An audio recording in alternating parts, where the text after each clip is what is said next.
प्रिय, हम सचमुच परमेश्वर का धन्यवाद करते हैं इस आनंद के लिए जो प्रभु ने हमें दिया है।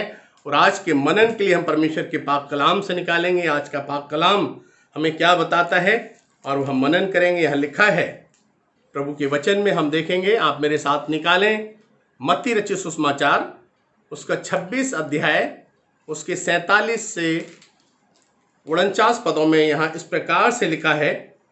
Matthew chapter 26 verse 47 to 49। वह यह कह ही रहा था कि यहूदा जो 12 में से एक था आया और उसके साथ प्रधान याजकों और लोगों के पुरनियों को ओर से बड़ी भीड़ तलवारें और लाठियां लिए हुए आई। उसके पकड़वाने वाले ने उन्हें यह संकेत दिया, जिसको मैं चूम लूं वही है, उसे पकड़ लेना। और तुरंत यीशु के पास आकर कहा, हे रब्बी नमस्कार, और उसको बहुत चूमा। प्रभु अपने वचन के पढ़े सुने जाने पर आशीष दे, आमीन। प्रिय, हम परमेश्वर का धन्यवाद करते हैं। प्रभु ने ये समय दिया है कि हम उसके वचन को मनन करें, प्रार्थना करें। हमारे जीवित प्रेमी पिता, हम तेरा धन्यवाद करते हैं। प्रभु, आपने हमें मौका दिया है कि हम इस पैशन वीक में, इस दुख भोग सप्ताह में, प्रभु जी, हम तेरे उन दिनों को याद करें जब इस संसार में आप थे प्रभु जी। और प्यारे परमेश्वर, स्पेशली हम तेरा धन्यवाद करते हैं कि तू सचमुच जिंदा है, तो हमारे जीवनों को जानता है, कोई भी बात तेरे से छिपी नहीं। प्रेमी पिता, तू दया अनुग्रह कर। आज के वचन को मनन करने के लिए हम तेरी दया चाहते हैं। पवित्र आत्मा परमेश्वर, जितने लोग भी हमें सुन रहे हैं प्रभु, हर एक जीवन को तेरे हाथों में देते हैं। और प्रभु, हम तेरा धन्यवाद करते हैं, तू हमारा सच्चा चरवाहा है, हमारा गड़रिया है, जो हमारी देखभाल करता है। हम तेरी भेड़े हैं। प्रार्थना यीशु मसीह के नाम से मांगते, सुन और ग्रहण कर, आमीन। प्रियो, सचमुच हम परमेश्वर का धन्यवाद करते हैं। प्रभु का ये वचन हमें बताता है, दुख भोग सप्ताह में हम प्रभु के बहुत सी उन घटनाओं को देखते हैं। प्रभु यीशु मसीह जब संसार में थे, उन पर बहुत शोध किया गया है, बहुत अध्ययन किया गया है, जहां पर हम देखते हैं कि प्रभु यीशु मसीह ने जो कार्य किए हैं, प्रभु यीशु मसीह के साथ जो घटनाएं घटित हुई हैं, तमाम बातें उन पर लिखी गई हैं। हम देखते हैं कैसे उनके जीवन के अंदर जो कुछ हुआ है और जो बातें घटी हैं, बहुत सी भविष्यवाणियां जो प्रभु यीशु मसीह से सैकड़ों वर्ष पूर्व की गई थी, वो तमाम बातें पूरी होती हैं। और प्रभु यीशु मसीह यहाँ पर लोगों के बीच में हैं और कैसे उनके जीवन के अंदर ये घटना घटित होती है, क्योंकि प्रभु यीशु मसीह सारी मानव जाति के लिए संसार में आए। वो हमारे लिए मारे गए, गाड़े गए और तीसरे दिन जीवित हो गए। बात ये होती है, जब हम बहुत सी बातों को ध्यान करते हैं, मनन करते हैं, हम देखते हैं इस घटना को अंजाम देने वाला, प्रभु यीशु मसीह को पकड़वाने वाला व्यक्ति कौन है। और सबसे बड़ा अपराधी के रूप में हम देखते हैं यहूदा इस्करियोती आता है, उस पर नजर जाती है। और वो भी एक चेला था, जो शिष्य बनकर जिसने जो कार्य किया है, अपने गुरु को कैसे पकड़वाया है, ये बड़ी बात है। प्रियो, परमेश्वर का वचन बाइबल के अंदर हम 4 सुसमाचार पाते हैं। 3 सुसमाचार जिनको हम सिनॉप्टिक गॉस्पेल कहते हैं, समानांतर, जिनमें एक सी बातें पाई जाती हैं, कुछ कुछ बातें मिलती जुलती हैं। लेकिन ये 3 जो सुसमाचार हैं, यहूदा के बारे में इतनी जानकारी नहीं देते, परंतु चौथा सुसमाचार यहूदा की काली तस्वीर को दिखाता है। आज हम यहूदा के जीवन पर मनन करेंगे। ये यहूदा प्रभु यीशु मसीह का वो 12वां चेला था। 12 चेले प्रभु यीशु मसीह ने नियुक्त किए थे संसार में, तमाम बहुत से लोगों में से। और जब अपनी सेवकाई इस संसार में आरंभ की, प्रभु यीशु मसीह संसार में थे, तो उन्होंने 12 चेलों को नियुक्त किया। और जिसको हम देखते हैं कि कैसे उनके जीवन में कार्य हुआ है, प्रभु ने कैसे उन्हें तमाम शिक्षाएं दी, तमाम ज्ञान उनके बीच में बांटा, और वो लोग आगे बढ़े और उन्होंने बड़ी सेवकाई दी और तमाम सारे संसार में प्रभु यीशु मसीह की शिक्षाओं का विस्तार किया, फैलाया, लोगों को बताया। हम देखते हैं उनमें से एक व्यक्ति था जिसने प्रभु यीशु मसीह को पकड़वाया, जिसका नाम यहूदा इस्करियोती है। और ये यहूदा इस्करियोती, जिसके बारे में हम देखते हैं कि यहूदा इस्करियोती ऐसे नहीं आ गया था। प्रभु यीशु मसीह ने जब 12 चेलों को नियुक्त किया था, बुलाया था, उनमें यहूदा भी बुलाया हुआ था। मत्ती 10 उसके 4 पद में और लूका 6 उसके 16 पद में हम इस बात को पाते हैं कि कैसे प्रभु ने तमाम शागिर्दों को जब बुलाया, उनको ट्रेंड किया, उन्हें तमाम शिक्षाएं दी, अधिकार दिए कि वो दुष्ट आत्माओं को निकालें, तमाम रोगियों को चंगाई दें, तमाम शिक्षाएं जो भी शास्त्र की थी प्रभु ने वो ज्ञान, परमेश्वर ने अपना ज्ञान इनके साथ बांटा था और ये व्यक्ति जो है प्रभु की शिक्षाओं को पा रहे थे। और यहाँ हम देखते हैं यहूदा, जिसको प्रभु ने बहुत सी बातें सिखाई, बहुत सी बातें बताई, लेकिन यहूदा इस्करियोती एक ऐसा व्यक्ति था जिसने प्रभु की तमाम शिक्षाओं को सुना, लेकिन कभी भी प्रभु की इच्छा पर वो नहीं चला। 11 चेलों को हम देखते हैं जिसने कि तमाम बातों को फॉलो किया, अपने जीवन में अमल में लाए, लेकिन ये था कभी भी इसने इन बातों को नहीं माना। चेला होने के बावजूद भी अपनी इच्छा पर प्रभु को चलाना चाहता था, अपनी मनमानी करना चाहता था। कभी भी उसने इस बात को प्रकट नहीं किया और कभी भी अपने जीवन में प्रभु यीशु मसीह की बातों पर अमल नहीं किया। दूसरी बात हम देखते हैं, प्रभु ने यहूदा को चेतावनी दी, प्रभु ने बताया, उसे समझाया, क्योंकि जब प्रभु ने 5000 लोगों को खिलाया, खिलाने के बाद तमाम चेले और लोग यीशु को राजा बनाना चाहते थे, क्योंकि तमाम लोग दुखी थे।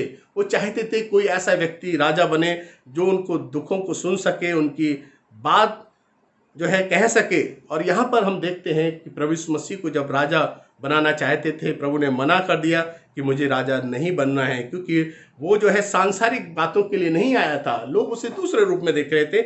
लेकिन हम यहाँ देखते हैं कैसे तमाम जो बड़ी भीड़ प्रभु यीशु मसीह के पीछे चलती थी, जब उन्हें पता लगा कि ये राजा नहीं बनेगा तो छोड़ छोड़ कर लोग जा रहे थे। प्रभु ने उन तमाम शागिर्दों से, चेलों से पूछा, क्या तुम भी मुझे छोड़कर चले जाओगे? पतरस ने कहा, सब छोड़ें तो छोड़ें, लेकिन मैं तुझे कभी नहीं छोड़ूंगा। प्रभु ने उससे भी बात की, उसे समझाया। आप जानते हैं कैसे पतरस जो बहुत सा दावा कर रहा था, पतरस की बात को प्रभु यीशु मसीह ने क्लियर किया। लेकिन साथ साथ उस व्यक्ति के लिए, यहूदा के लिए, जो प्रभु ने कहा तुम में से एक शैतान है, क्या मैंने तुम 12 को नहीं चुना है? लेकिन तुम में से एक है जो मुझे पकड़वाएगा। प्रभु यीशु मसीह ने ये चेतावनी दे दी थी, क्योंकि प्रभु यीशु मसीह अंतर्यामी है, प्रभु से कोई बात छिपी नहीं है। प्रभु हम में से हर एक के मन की बात को जानते हैं, और प्रभु यीशु मसीह ने इस बात को समझ लिया था कि यहूदा के मन में क्या चल रहा है। मन के अंदर जो उसके था, जिस बात को लेकर वो शायद चेला बना था, जिस बात के लिए वो चेलों में शामिल हुआ था, हम देखते हैं बेशक वो बुलाया गया था, लेकिन उसने कभी भी प्रभु यीशु मसीह की बात को नहीं माना था। और यहाँ पर हम देखते हैं उसके जीवन के अंदर प्रियो एक अजीब बात जो उसके जीवन में पाई जाती है कि हमेशा चेतावनी के बाद भी वो नहीं सुधरा है, कहीं भी उसमें चेंज नहीं आया है। तीसरी बात हम देखते हैं, यीशु ने यहूदा से अपील की। यूहन्ना 12 उसके 6 पद में हम पाते हैं कि किस प्रकार से उपरोटी कोठरी में जब वो बैठे हुए थे, तमाम संगति कर रहे थे, हम देखते हैं अंतिम भोज में जब वो मिल रहे थे, उनके जीवन के अंदर जो काम हुआ था, जो बातें हुई थी, वहां पर हम बहुत सी बातों को देखते हैं कि प्रभु यीशु मसीह ने यहूदा को इंडिकेट किया था, समझाया था, क्योंकि बिल्कुल यहूदा पास में बैठा हुआ था। ये व्यक्ति एक ऑर्डिनरी व्यक्ति नहीं था, खजांची था उस ग्रुप के अंदर, उन 12 में से एक था। और जो खजांची था सारे खजाने को देखता था, ट्रेजरार को देखता था, सारी ट्रेजरी को। इसमें बहुत से गुण थे, बहुत सी बातें इसके अंदर थी।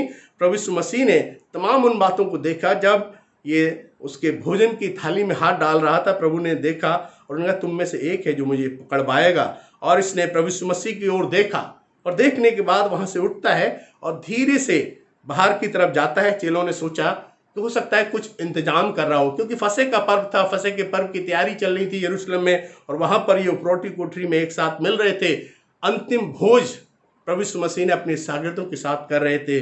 उस समय यहूदा के मन के अंदर जो षड्यंत्र रच रहा था, शैतान, वो षड्यंत्र चल रहा था, और उन्हीं बातों को लेकर यहूदा अपने आप में बेचैन था, परेशान था।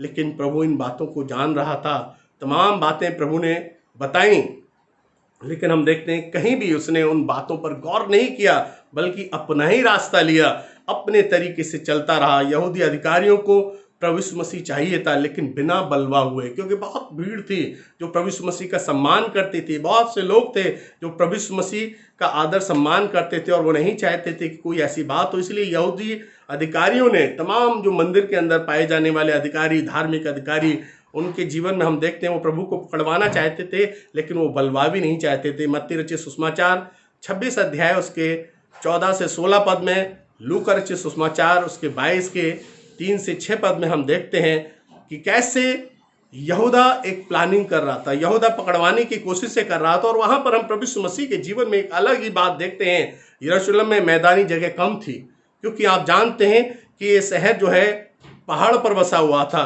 और इसीलिए जैतून के पहाड़ियों के पास कुछ बगीचे थे, बड़े बड़े बगीचे थे।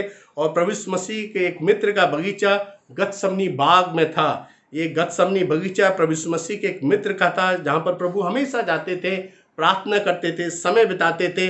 और प्रभु को वहाँ जाते आते यहूदा जानता था कि प्रभु कहाँ मिलेगा। और इसीलिए ये तमाम बातों को सोचते हुए कि कोई भीड़ भी नहीं रहेगी, कोई बलवा नहीं होगा, और यहूदा ने अपनी योजना बनाना शुरू कर दिया, अपना काम आरंभ कर दिया। मत्ती रचित सुसमाचार उसके 26-15 में हम देखते हैं, जब यहूदा ये सूचना लेकर उन यहूदी अधिकारियों के पास जाता है, वहाँ पर हम देखते हैं 30 चांदी के सिक्के लेकर वो जो है प्रभु की सूचना उन्हें देता है। और वहाँ जाकर इतना ही नहीं, बल्कि पूरे चांद की रात थी, एक खिली हुई रात, अंधेरा नहीं था। और यहाँ पर कमांडर बनकर, फौज का इंचार्ज बनकर हम देखते हैं यहूदा आगे आगे चला। यहूदी अधिकारी और तमाम वो पुलिस और तमाम वो लोग जो प्रभु को नुकसान पहुंचाना चाहते थे, पकड़ना चाहते थे, सूचना के मुताबिक यहूदा आगे आगे गया और उसने बताया। क्योंकि आप जानते हैं यहूदी प्रथा के अनुसार बहुत सी ड्रेसेस ऐसी पहने रहते हैं, पता नहीं लगता है कि कौन यीशु मसीह है। तो यहाँ पर हम देखते हैं यहूदा ने एक और काम किया। उसने कहा, जिसको मैं चूम लूं, जिसको मैं प्यार करूं, समझ लेना कि वही व्यक्ति है। क्योंकि वो कोई भी मौका खोना नहीं चाहता था, वो कोई भी ऐसी काम नहीं करना चाहता था कि कहीं भूल हो। इसीलिए उसने एक चिन्ह उन्हें दिया, उन्हें एक बात बताई कि जिसको मैं चूम लूं, समझ लो वही है। और ऐसा ही किया। जब यीशु को चूमने लगा वो, और चूमने के बाद हम देखते हैं कि यहूदियों ने उसे पकड़ लिया, अधिकारियों ने, और उसे ले गए। और वहाँ से हम देखते हैं यहूदा का सीन अलग हो जाता है। यहूदा दृश्य में कहीं नजर नहीं आता है और यहूदा परेशान हुआ है, क्योंकि यहूदा बहुत दुखी था। क्योंकि काम तो कर दिया उसने, लेकिन वहाँ पर हम देखते हैं वो जाता है बहुत दुखी होकर। और कैसे क्या होता है, यहूदा का बड़ा दुखद अंत होता है। मत्ती 27 उसके 3 से 5 पद में देखते हैं, वो जाता है उन यहूदी अधिकारियों के पास और पैसा फेंक कर आ जाता है। और वो कहता है कि नहीं, ये मैंने गलत किया है। लेकिन वो पैसा जब उनके पैरों के पास फेंक कर वो चला जाता है, वो लेने से मना कर देते हैं। लेकिन उसके बाद जाकर उसने क्या किया है, अपनी फांसी लगा ली, उसकी अंतड़ियां बाहर आ गई, सुसाइड कर लिया। क्यों? क्योंकि उसे मालूम था मैंने एक निर्दोष को पकड़वाया है, मैंने गलत किया है। प्रियो, पाप कर लेना तो बहुत आसान है, लेकिन पाप के साथ जीना बहुत मुश्किल है। नज़र उठाकर जीना बहुत कठिन है, क्योंकि बहुत बार लोग जो है ऐसा करते हैं। और यहाँ पर हम देखते हैं यहूदा ने भी ऐसा ही किया है। यहूदा के जीवन में यहूदा को मालूम हो गया उसने गलत किया है, लेकिन बजाय उसने तौबा करने के, बजाय पश्चाताप करने के, बजाय अपनी गलती मानने के, उसने जाकर सुसाइड कर लिया। सुसाइड किसी भी समस्या का समाधान नहीं है। आत्महत्या किसी बात का समाधान नहीं है। हमें अपनी गलती को मानना है। क्योंकि हम देखते हैं, अगर हम कैसे यहूदा के जीवन पर अगर हम गौर करें, यहूदा पकड़वाने वाला क्यों बना, कैसे बना, तो उसके बारे में आप देखें। यहूदा में शैतान समा गया था। प्रभु का वचन बताता है लूका 23 उसके 3 पद में और यूहन्ना 13 उसके 2 पद में, शैतान समा गया था। और शैतान, क्योंकि जैसे परमेश्वर इंसानों का इस्तेमाल करता है, वैसे शैतान भी, इब्लीस भी लोगों का इस्तेमाल करता है। उसको भी हाथ चाहिए कार्य करने के लिए। जैसे आज हम देखते हैं पूरे विश्व के अंदर लोग आतंकवाद से परेशान हैं, वो भी इंसान हैं, अच्छे लोग, पढ़े लिखे लोग हैं जो गलत काम कर रहे हैं, क्योंकि शैतान उनको इस्तेमाल कर रहा है। भले लोग भी हैं, अच्छे लोग भी हैं जो दिन और रात अच्छे काम में लगे हैं। लेकिन हम देखते हैं चारों तरफ जो आतंकवाद है, जो तमाम बातें हैं हम देख रहे हैं। और आज व्यक्ति इतना परमेश्वर से अलग हो गया, तमाम वो बुरी बातों में फंस चुका है कि वो भूल जाता है वो क्या कर रहा है। लोगों को मालूम नहीं है। लोग एक दूसरे का मर्डर कर रहे हैं, लोग एक दूसरे के साथ कुछ भी गलत काम करने के लिए तैयार हैं। पैसों के लिए लोग कुछ भी करेंगे। और हम ये देखते हैं इसके जीवन में भी एक कमजोरी थी, और वो कमजोरी पैसा थी। ये पैसा चाहिए इसे, और इसीलिए ये पैसे के चक्कर में इन तमाम बातों को करने लगा। हम देखते हैं अपोक्रिफा नाम की एक पुस्तक है बाइबल में, हम देखते हैं जो कैथोलिक बाइबल है अपोक्रिफा, वहाँ पर अमृतिया का यूसुफ की कहानी के अंदर हम देखते हैं यहूदा जो है एक ऑर्डिनरी परिवार से नहीं आता, एक अच्छे परिवार से आता था, एक अच्छे खानदान का व्यक्ति था। कैफा महायाजक के भाई का लड़का था ये, कैफा महायाजक का भतीजा था। सोचो, अच्छे ज्ञानवान फैमिली से, पढ़ा लिखा इंसान था। यही कारण था कि प्रभु ने उसे ट्रेजरार बनाया, खजांची बनाया। सारी चीजें जानने के बावजूद भी हम देखते हैं कि कभी भी इसने ये नहीं सोचा कि मैं क्या कर रहा हूं, क्योंकि इसके दिमाग में एक वो था कि मुझे धनी बनना है, शॉर्टकट से धनी बनना चाहता था। एक कहानी हम यहाँ देखते हैं कि जो एजेंट बनकर प्रभु के शागिर्दों में आकर मिला था, एजेंट बन गया था, शैतान की तरफ से एक नुमाइंदा हो गया था, यहूदी अधिकारियों की तरफ से आया था कि कैसे प्रभु यीशु मसीह को पकड़ पाए। प्रभु यीशु मसीह को तो इस संसार में आना था, लोगों के लिए मारा जाना था, वो तो पहले से जो भविष्यवाणी हो चुकी थी, लेकिन परमेश्वर का वचन बताता है हाय उस पर जिसके कारण ये हुआ। और यहाँ पर हम देखते हैं प्रियो कि कैसे जब इत्र जो है प्रभु यीशु मसीह के ऊपर एक स्त्री ने उड़ेला और वो इत्र ये रिसिया गया, खिसिया गया, कहने लगा ये इत्र तो 300 दिनारों से अधिक में बेचा जा सकता था, ये तमाम गरीबों की मदद की जा सकती थी। लेकिन प्रभु यीशु मसीह ने उससे डांटा कि गरीब तो हमेशा तुम्हारे साथ रहेंगे। बहुत बार लोग गरीबों की आड़ में बहुत से गलत काम करते हैं, ऐसे काम करते हैं, लेकिन यहाँ हम देखते हैं किस प्रकार से प्रभु यीशु मसीह ने बहुत समझाने के बाद भी नहीं माना। यहूदा का जो है एक शिकारी था, स्क्रोती मीन्स शिकारी, शिकारी मीन्स खंजर उठाने वाला, और उसने अपने गुरु के खिलाफ खंजर उठाया। आज ऐसे बहुत से लोग हैं जो गलत काम कर रहे हैं, लेकिन प्रभु चाहता है हम सच्चे दिल से प्रभु के पास आएं। और कोरोना महामारी को तभी हम हरा सकते हैं जब हम सच्चे दिल से अधिकारियों की सुने, सरकार की सुने और प्रभु के पास आए, चरणों पर प्रार्थना करें और अपनी गलतियों से तौबा करें और सच्चे परमेश्वर को अपने जीवन में स्मरण करें। प्रियो, इस पैशन वीक में, इस दुख भोग सप्ताह में सारा मसीह समाज एक साथ मिलकर प्रभु को याद कर रहा है। तमाम मसीहों को भी ये चाहिए कि इन दिनों में तौबा करें, अपनी गलतियों को मान लें और प्रभु से क्षमा मांगें, क्योंकि प्रभु क्षमा करने के लिए तैयार है। प्रभु हमारी सारी गलतियों को माफ कर देगा। करुणा उसके लिए कुछ भी नहीं है।